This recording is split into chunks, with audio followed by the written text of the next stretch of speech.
నమస్కారం. రైల్వే ఉద్యోగాల కోసం ఎప్పట్నుంచో ఎదురుచూస్తున్న వాళ్లకి ఇది నిజంగా ఒక పెద్ద గుడ్ న్యూస్.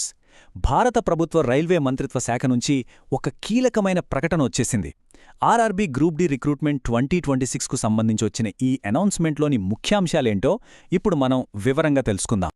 సో, ఆ ప్రకటనలో ఉన్న అసలు విషయం ఏంటంటే, రైల్వే రిక్రూట్మెంట్ బోర్డ్ ఏకంగా 22,000 గ్రూప్ డి ఖాళీలను భర్తీ చేయబోతున్నట్లు ప్రకటించింది. అవును, విన్నది నిజమే. 22,000 పోస్టులు. ఉద్యోగాల కోసం ప్రిపేర్ అవుతున్న వాళ్లకి ఇది నిజంగా ఒక గోల్డెన్ ఆపర్చునిటీ అని చెప్పొచ్చు. రైట్. ఇక మొదటి విభాగానికి వద్దాం. అసలీ ప్రకటన ఎక్కడ్నుంచి వచ్చింది? దీనికి ఆధారమేంటి? ఇది కేవలం ఏదో గాలివార్త అస్సలు కాదు. స్వయంగా భారత్ ప్రభుత్వ రైల్వే మంత్రిత్వ శాఖ జారీ చేసిన ఒక అధికారిక సమాచారమన్నమాట. అయితే ఇక్కడ మనం ఒక ముఖ్యమైన విషయం గమనించాలి. అదేంటంటే, ఇదొక అధికారిక షార్ట్ నోటిఫికేషన్. షార్ట్ నోటిఫికేషన్ అంటే ఏంటి? సింపుల్గా చెప్పాలంటే, త్వరలో మేము రిక్రూట్మెంట్ పెట్టబోతున్నాం అని ముందుగా ఇచ్చే ఒక అనౌన్స్మెంట్ లాంటిది. అంటే ఇది అప్లికేషన్ల కోసం పిలుపు కాదు, ఖాళీలైతే ఉన్నాయి, సిద్ధంగా ఉండండి అని చెప్పే ఒక ప్రాథమిక సమాచారం మాత్రమే. ఓకే, ఖాళీలు ఉన్నాయని తెలిసింది. మరి ఈ 22,000 వేకెన్సీలను ఏ విభాగాల్లో భర్తీ చేయబోతున్నారు? ఆ బ్రేక్డౌన్ ఏంటో ఇప్పుడు చూద్దాం. ఈ మొత్తం సంఖ్య వెనుకున్న విభజనను అర్థం చేసుకోవడం చాలా ఇంపార్టెంట్ కదా. చూడండి, ఈ 22,000 లెవెల్ 1 పోస్టులని engineering, traffic, SNT, electrical, mechanical ఇలా పలు కీలకమైన డిపార్ట్మెంట్లలో మొత్తం 11 రకాల కేటగిరీలుగా విభజించారు. ఈ బ్రేక్డౌన్ చూస్తే మనకొక క్లారిటీ వస్తుంది. ఏ డిపార్ట్మెంట్లో ఎక్కువ అవకాశాలున్నాయో ఈజీగా అర్థమైపోతుంది. సరే, ఇప్పుడు అసలు విషయంలోకి వెళ్దాం. ఇది చాలా ముఖ్యమైన భాగం. ఏ పోస్టులున్నాయి, వాటి వివరాలు ఏంటి? ఇందాట చెప్పినట్టు మొత్తం 11 రకాల ఉద్యోగాల గురించి ఇక్కడ మనకు వివరాలిచ్చారన్నమాట. ఈ టేబుల్నొకసారి జాగ్రత్తగా చూడండి. ఇందులో పోస్టు పేరు, అది ఏ డిపార్ట్మెంట్కి చెందింది, ఇంకా ఖాళీల సంఖ్య ఇలా అన్నీ ఇచ్చారు. మొత్తం 11 కేటగిరీలు ఉన్నా వీటిలో 3 కేటగిరీల్లోనే భారీగా వేకెన్సీలున్నాయి. అవేంటంటే ట్రాక్ మెషిన్ గ్రేడ్ 4, పాయింట్స్మెన్ బి, ఇంకా అసిస్టెంట్ సిగ్నల్ అండ్ టెలికాం. ఈ నంబర్స్ మళ్ళీ ఒకసారి చూద్దాం, ఎందుకంటే ఇవి చాలా ముఖ్యం.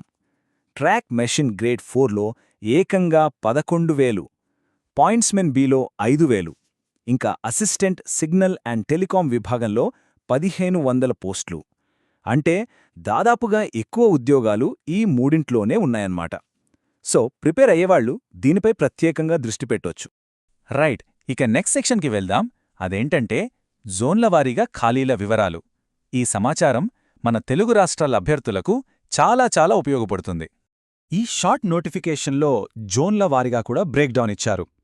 ఇక మన తెలుగు మాట్లాడే ప్రాంతాల విషయానికొస్తే అభ్యర్థులకు ముఖ్యమైన జోన్లు ఏవి?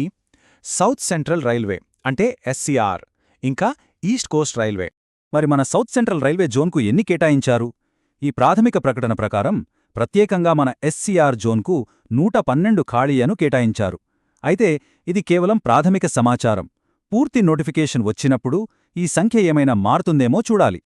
ఓకే, ఇక మనం చివరి అలాగే చాలా కీలకమైన విభాగానికొచ్చేశాం. ఈ ప్రకటన వచ్చింది, సరే, మరి దీని తర్వాత ఏం జరుగుతుంది? అప్లికేషన్ ప్రాసెస్ ఎలా ఉంటుంది? ఆ విషయాలిప్పుడు క్లియర్గా తెలుసుకుందాం. మరోసారి ఒక విషయం గుర్తుపెట్టుకుందాం. షార్ట్ నోటిఫికేషన్ అంటే ఏంటో మనం స్పష్టంగా ఉండాలి.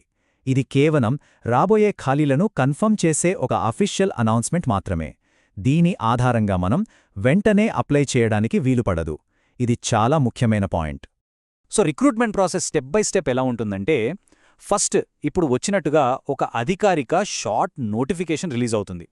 నెక్స్ట్ స్టెప్ ఏంటంటే మనం డీటెయిల్డ్ నోటిఫికేషన్ కోసం వెయిట్ చేయాలి. ఆ పూర్తి నోటిఫికేషన్ విడుదలయ్యాకే అప్లికేషన్ ప్రాసెస్ మొదలవుతుందన్నమాట. ఇక్కడ గుర్తుంచుకోవాల్సిన మెయిన్ పాయింట్ ఏంటంటే, పూర్తి వివరాలతో కూడిన నోటిఫికేషన్ త్వరలో విడుదలవుతుంది. అప్పుడు మాత్రమే అప్లికేషన్ ప్రాసెస్ స్టార్ట్ అవుతుంది. కాబట్టి ఆ డీటెయిల్డ్ నోటిఫికేషన్ వచ్చే వరకు కాస్త ఓపిక పట్టాలి. ఈలోగా ప్రిపరేషన్ మీద దృష్టి పెట్టడం చాలా ముఖ్యం. మొత్తానికి ఇంత పెద్ద సంఖ్యలో రాబోతున్న ఈ అవకాశాన్ని అందిపుచ్చుకోవడానికి అభ్యర్థులు సిద్ధంగా ఉన్నారా? ఇప్పటి నుంచే ప్రిపరేషన్ మొదలుపెట్టి తదుపరి అధికారిక ప్రకటన కోసం ఎదురుచూడాలి. ఇది ఖచ్చితంగా ఎందరో కెరీర్కు ఒక గొప్ప టర్నింగ్ పాయింట్ కావచ్చు.